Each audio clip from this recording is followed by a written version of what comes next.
Hi everyone and welcome to this drawing video. In this video I want to show you how to draw a barn owl. In terms of the supplies I used a mechanical pencil with HB leads along with a regular 6B pencil. I also used blending sticks to smooth some areas of shading, and I also used a small eraser for some details and highlights. Oh, and the paper I'm using is smooth Bristol board. But please don't worry about the art supplies. You can use any pencils and any paper, and you'll be able to create something similar to this. There aren't any strict equipment requirements for this drawing. As you can see, I started off by sketching a horizontal line, and this is a guideline to help me align the eyes. From there, I started sketching the left eye, and a barn owl's eyes are almost vertical along the inner edge, and the lower eyelid is very circular. From here, I could measure the width of this eye, and then knowing the distance between the barn owl's eyes is roughly 2 eyes width apart, I was able to start sketching the other one. Symmetry can be quite difficult, so take your time at this stage, and you can use as many guidelines as you think you need. They always help me a huge amount when I'm working on the initial stages of any drawing. At this point, I then sketched a vertical guideline down through the centre, and this is to help me place the beak. If you measure the distance between the centre of each eye, and then you flip that vertically, that's roughly where you can place the bottom of the beak. So that's where you can sketch the beak upwards from there, and then join it with an angle towards the inner corners of the eyes. This is where I started sketching the outer edges of the barn owl's face. Its face is very circular, and the outline curves inwards at the top, much like the top of a heart shape. I also then continued to roughly sketch the outlines around the top of the head, and down towards the top of its body, adding a rough outline to show the shape of the wing. And then I refined some parts of the sketch, and I made sure to erase the guidelines.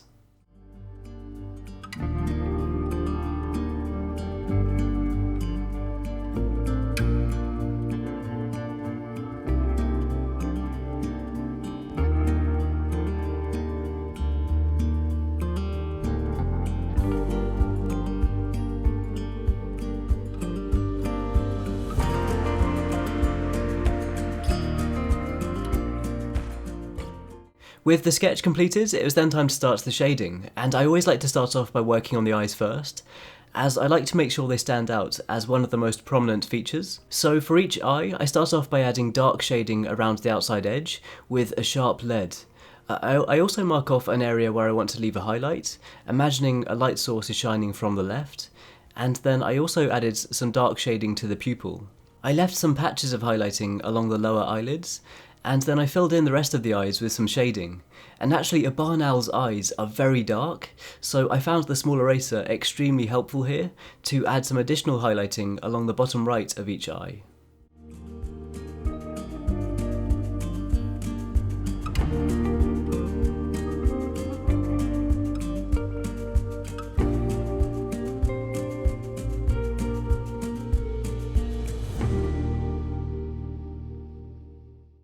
For the beak, I added mid-tone shading with some darker shading around the right side, and I blended this shading with blending sticks to keep it nice and smooth. If you don't have blending sticks, you can use a brush, or cotton buds, or even your fingers. There are loads of options for this. And then I used the small eraser on top of this shading to add some highlighting, along the top and around the outer edges, and this will really help to define it amongst the shading that I wanted to add later on. It was then time to start working on the white feathers around the barn owl's face, starting with the area above the beak. My method when drawing fur or feathers like this is to start off by adding random quick fine strokes with a sharpened lead, making sure to have a relaxed hand. And then when I've added a whole layer like this, I then use a blending stick on top, in the same direction that the feathers are flowing. And then that's when I used a small eraser as well to add another layer on top, using the small eraser in the same way I was using the pencil. And I just continue this method a few times in the same area, and it creates a nice layered effect. Whenever you're drawing feathers like this, I highly recommend to approach it in a relaxed way, and don't worry about the line placement. Feathers like this will always be moving and changing anyway, so there's no need to copy any specific reference photos. It's great to have some reference photos in front of you, but you should use them to help guide you on the direction of the feathers, the way they're meant to be flowing, and the way they're sitting, and that kind of thing. If you're trying to draw specific lines according to a reference photo, it will end up making your drawing look a lot more awkward, so that's why I recommend a relaxed approach. Being relaxed about it will actually give you much more of a natural and realistic result, and I find this method to be a lot more fun as well. I just continued to add the white feathers around the barn owl's face, paying attention to the direction they're meant to be flowing, and continuing to use the same layered method.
After that, it was time to add some layers of short feathers around the outer edges of the barn owl's face. So I roughly shaded a few layers of these feathers all the way around, adding some random differences in the shapes of the feathers so they don't look completely smooth. And then once I'd added all of these layers, that's when I used the blending stick to blend the shading outwards. Then to help add a layered effect, I used the small eraser to add some short white feathers overlapping each layer. This is where I also used the 6B pencil to add some dark patches of shading along some of these feathers, and just randomly placing this shading along some of the layers.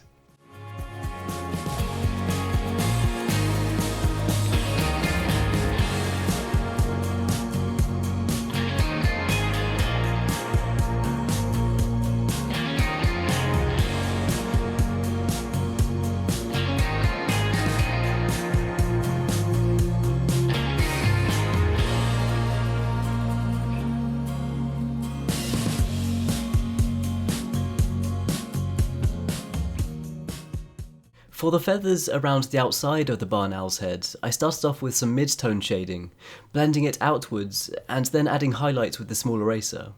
Then on top of the head, I continued using the small eraser to add some speckles. Then I also used the 6B pencil with the sharp lead to continue adding lots more speckles in that same area.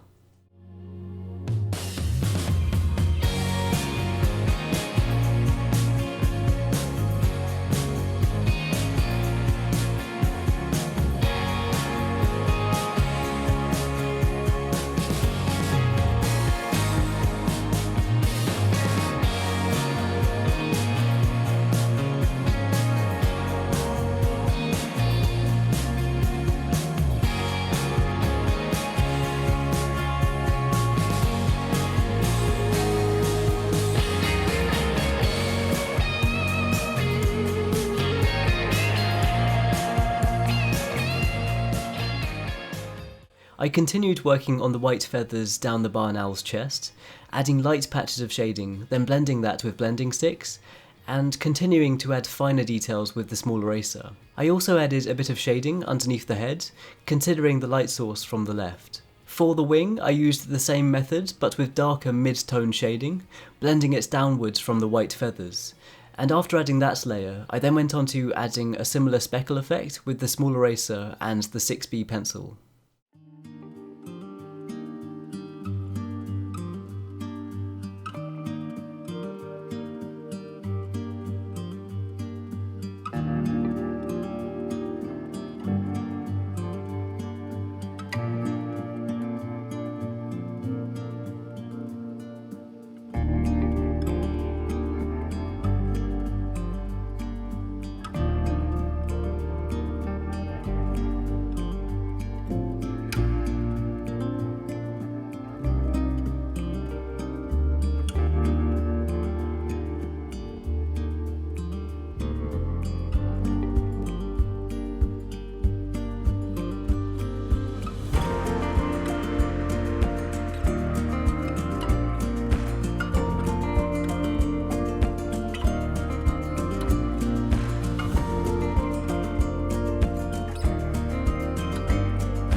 I continued to render and refine some of the details, sharpening up some areas, and then for the final stage I added a bit of mid-tone shading in the background, and this allowed me to use the small eraser to highlight the outer edges of the owl, to give it a nice environmental lighting effect.